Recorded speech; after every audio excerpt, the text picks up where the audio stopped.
Um, Basically, the court case will continue now on the 25th of January 2021, and Active has asked all the police officers involved with the arrest to attend in person. Magistrates wasn't very happy with that, but he said, well, let me do a video link from my house then. Okay. And they said, okay, they're going to attend in person. It isn't law for these people to do video links. It isn't law to force people out of a magistrate's, because justice has to be seen to be done.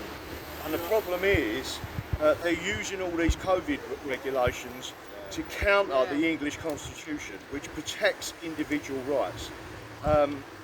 The equivalent of having people in that magistrate's court listening to the case and watching what was going on is the equivalent of a jury, listening and watching it and then reporting on it. So again, there's the fellow there, and hopefully we've got Mr. Hurst, who will probably say a few words to your live streams. Thank you. I'm honoured to be invited to be a Mackenzie friend. I spent 30 years in the police learning how to do this sort of thing. And I was probably taught because I was taught 40 years ago. My generation was taught the Constitution. This is an important constitutional case. It's to do with self-defence in actual fact, because Active sees dangerous criminals potentially being let loose into the rest of the country, and he decides to call upon others to help him do it.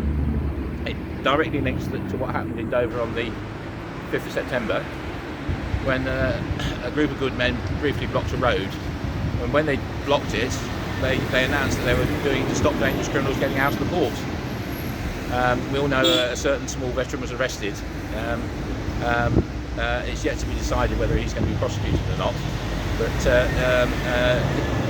the two cases are inextricably linked, and I call upon the CPS to reconsider. This should never have happened. If you see a crime happening and you're an able-bodied male, you're supposed to do something about it. And if you can't deal with it on your own, you're entitled to call for reinforcements.